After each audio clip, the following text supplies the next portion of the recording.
Mora and Nia grew up in a small city apartment that always smelled of boiled rice and worry. Mora was the firstborn. Nia came 3 years later. Same parents. Same roof.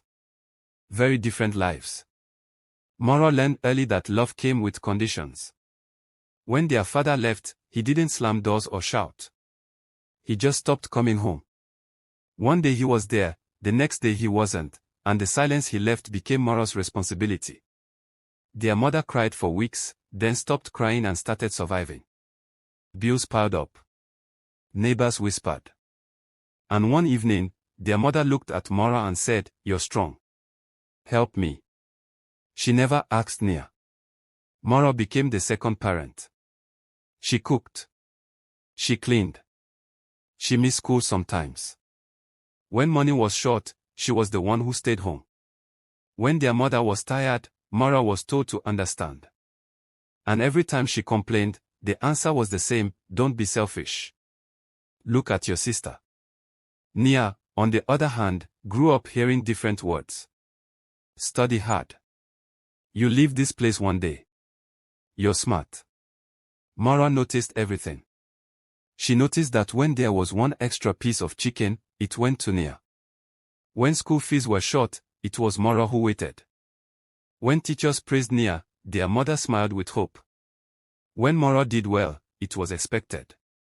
No one told Mora she mattered. They only told her she was needed. By the time they finished school, life had already chosen favorites.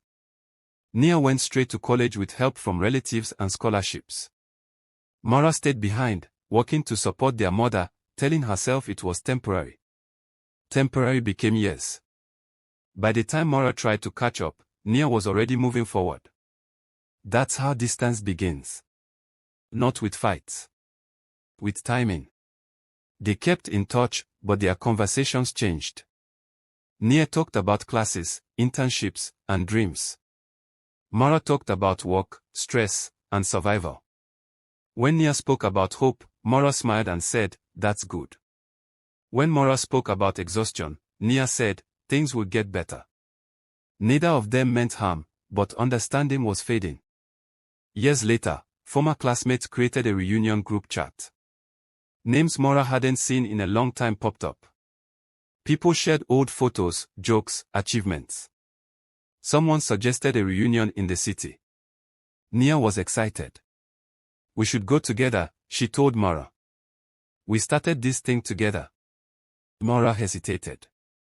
She had missed too many milestones already. But something inside her wanted to see. Wanted to measure. Wanted to know if the sacrifice had been worth it. So she agreed. On the day of the reunion, Nia arrived at Mora's place glowing, confident, dressed like someone who felt safe in her life. Downstairs, a man waited beside a sleek black car. "This is Victor," Nia said easily. "My boyfriend." Mora noticed him immediately. Not because he was handsome, but because he looked settled. Like someone who had already arrived at the life Mora was still chasing. As they drove, Nia talked about work and plans. Victor listened quietly. When Mora spoke, even briefly, Victor turned fully toward her. "You're very composed," he said. "I learned early," Mora replied. "I can tell," he said with a smile. That moment stayed with her. At the hotel, familiar faces greeted them. Laughter. Comparisons. Old names mixed with new titles. Mora stood among people who once shared desks with her, now sharing success stories she didn't have. But Victor stayed near her. Asked about her past. About her choices. About why she stopped school. No one had asked her that in years. Across the room, Nia laughed with friends, unaware that something had shifted. Not in action yet. Only in feeling. Later, in the restroom, Mora looked at her reflection and felt something rise that scared her, not desire, not love, but a sharp thought she didn't push away. We started at the same place. And for the first time, she wondered why they didn't end the same way. After the reunion, Mora couldn't stop thinking about Victor. She told herself it was normal curiosity, nothing more. But every message from him, every casual smile, stirred something dangerous inside her. She remembered how few people had ever really noticed her. And now he did. At first, it was small things. Victor asking her opinion on a work problem. Maura offering advice. A shared laugh over a joke Nia hadn't understood. Maura told herself it was harmless. She was just being friendly. But the more he leaned toward her, the more attention he gave her, the more Maura felt alive in a way she hadn't in years. Her chest would tighten when he glanced at her. She started dressing carefully, choosing clothes that made her feel sane. One evening, after a classmate's dinner, Nia stepped away to talk to an old friend. Victor stayed with Maura. "You're different," he said quietly. "Different how?" Maura asked, pretending calm. "You notice things. You understand things. People usually just speak, but you listen." Maura's throat went dry. She wanted to tell him everything, to let him see all the years she had carried alone. Instead, she smiled. "I had to learn early," she said. Victor nodded, his gaze lingering. And that small moment, that brief attention, was enough. Maura felt justified. She told herself Nia had always been lucky. She told herself she had sacrificed too much for too long. She told herself it wasn't betrayal, it was balance. The messages continued. Victor's texts became more frequent, more personal. "Thinking about you today. I need your advice." Maura knew it was wrong, but she couldn't stop replying. Each message made her pulse race, each smile from him made her feel seen in a way she hadn't in years. It wasn't long before small moments turned into subtle meetings. A quick coffee after work. A laugh shared across a table while Nia talked to someone else. Maura told herself it was harmless, that she could stop anytime. But every careful step drew her deeper, and every glance from Victor made her feel alive. Nia noticed the changes. Victor seemed distant when she tried to speak to him alone. He laughed a little too long at Maura's jokes, lingered near her a little too closely. One evening, while Maura and Victor were chatting in the kitchen, Nia passed by and felt a hollow ache in her chest. She looked away, unsure of what she had seen, afraid to confront the truth. Days later, Nia couldn't stay silent any longer. She found Maura in their apartment, putting away groceries, pretending everything was normal. Her voice shook as she spoke. "Maura, what's going on between you and Victor?" Maura froze. She put down the basket slowly, her chest tightening. "What do you mean?" she asked, trying to sound calm. "I see it," Nia said, tears brimming. "The way he looks at you, the way you two, you know." Maura's fingers trembled. She could lie. She could deny it. But part of her wanted Nia to understand why. "Nia, you don't get it," she said quietly. "I've always been invisible. You've had luck handed to you. I've sacrificed. I've carried everything. For once someone noticed me. Do you think that's fair?" Nia's eyes filled with hurt. "Maura, that's not fair. That's betrayal." "I didn't plan this," Maura whispered, almost to herself. "But I can't stop feeling alive when he notices me. I've waited my whole life to matter. And now I do." The room went silent. Nia felt the pain, but a strange clarity came too. She remembered the years Maura had carried the family, the sacrifices she had made. And in that moment, she realized that Maura's choices were fueled by years of neglect, of being unseen, of carrying burdens Nia never knew. Their mother stepped in that evening. She had noticed the tension, the silent tears on Nia's face. "Honey," she said gently, taking Nia's hand, "sometimes people take what they feel they are owed. Maura, she's always been strong, but I leaned too heavily on her.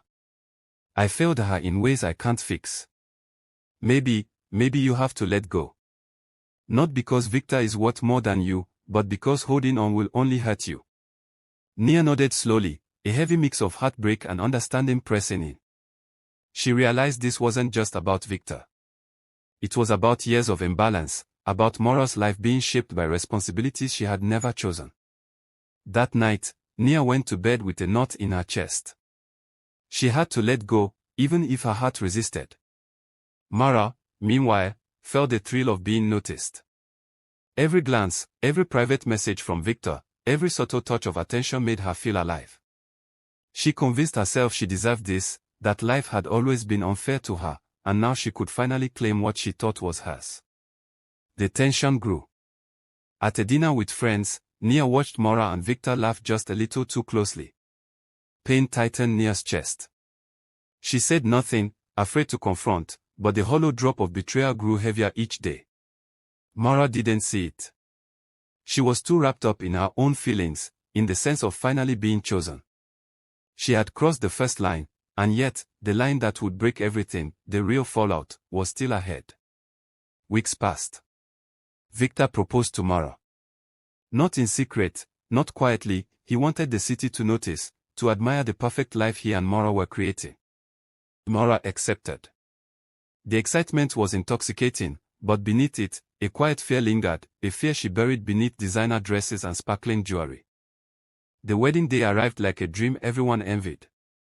The hall gleamed with chandeliers, flowers filled every corner, and guests whispered about Mara's elegance. Her dress shimmered under the lights, her smile was perfect, and Victor looked every bit the powerful, charming man she had imagined would notice her. But behind the glamour, Mara's heart was tight. She felt alive being admired, being the center of attention, yet a quiet fear gnawed at her. This life she had fought for, this victory she had stolen, what if it wasn't enough? What if it all crumbled? The ceremony went flawlessly. Nia watched from her seat, her chest heavy. She had tried to prepare herself for this moment, to let go, but seeing Victor and Mara together, laughing, exchanging vows, was like a cold knife through her heart. She kept her composure, though, smiling politely to strangers, hiding the pain that throbbed beneath her calm. After the reception, behind closed doors, the cracks began to show. Victor, who had appeared charming in public, began to reveal a sharper edge. Mara noticed his small criticisms first, the way he questioned her choices, subtly belittled her opinions, the coldness in his tone when she didn't comply perfectly. "You need to follow my schedule," he said one evening, not as a request, but as a command. "I can't have surprises." Mara swallowed her protest. She had imagined life with Victor would be thrilling, full of admiration and attention, but already, she felt controlled. She told herself to smile, to endure. After all, everyone envied her life. Nobody could know the truth. Meanwhile, Nia threw herself into her work, throwing long hours, late nights, and determination into building a life she could own.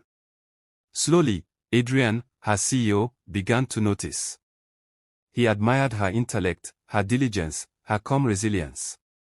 Unlike Victor, he never controlled her, never demanded, never made her feel like a prize to be won. With him, Nia felt respected, valued, and for the first time in a long while, truly alive. Back at home, Mara's world began to feel like a gilded cage. Victor's attention was unpredictable, sometimes affectionate, often cold. He smiled at others, belittled Mara subtly, and she could feel the weight of the envy that once protected her now pressing down.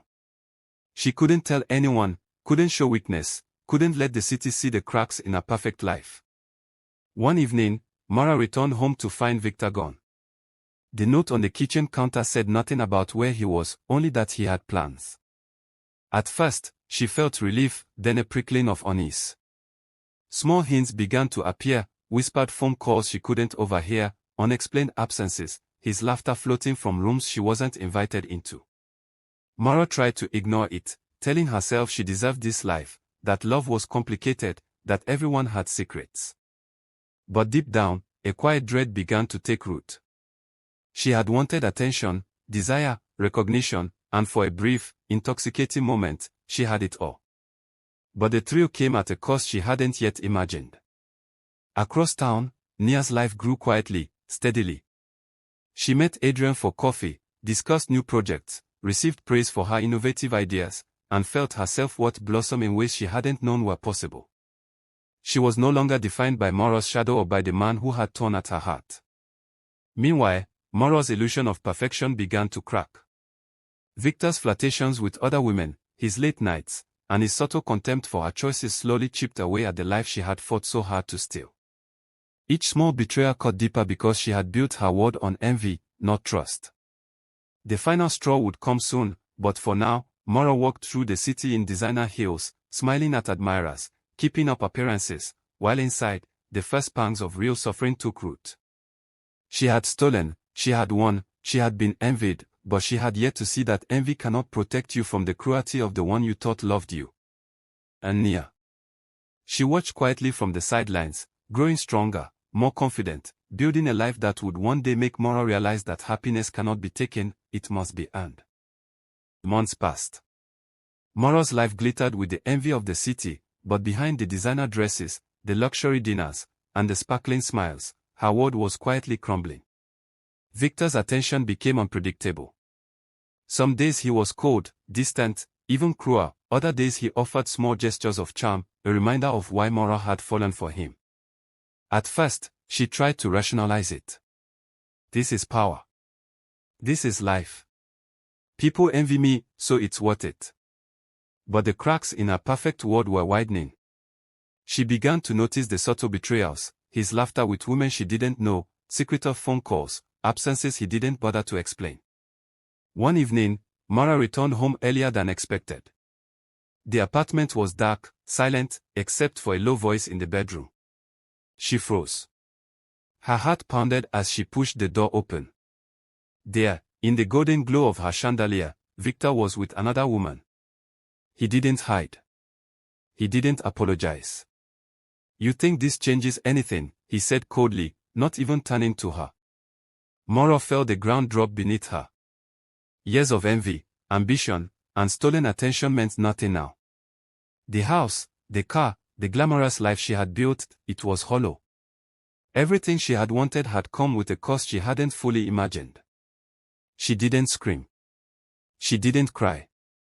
She walked back to the living room, sat down in her silk robe, and let the silence swallow her. Nobody could see this, she reminded herself. The city must never know that the woman everyone envied was broken inside.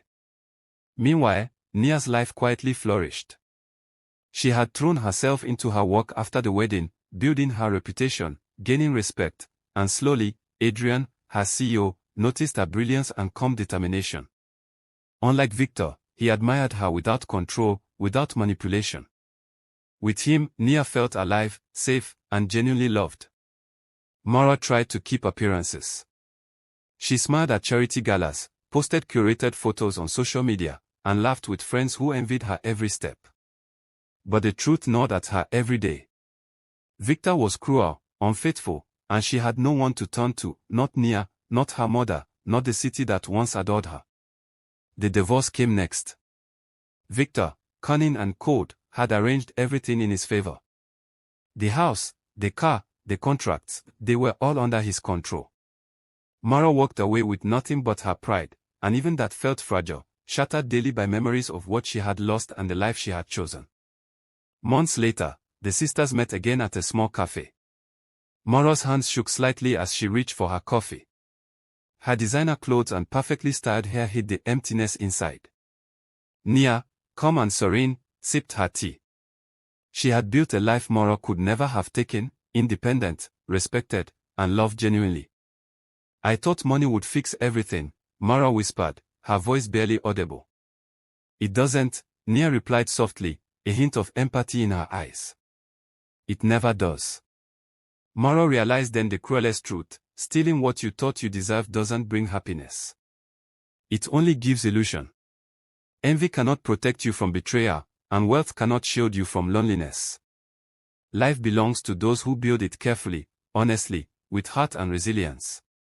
Nia had been underestimated, overlooked, and left behind, yet she rose quietly, carefully.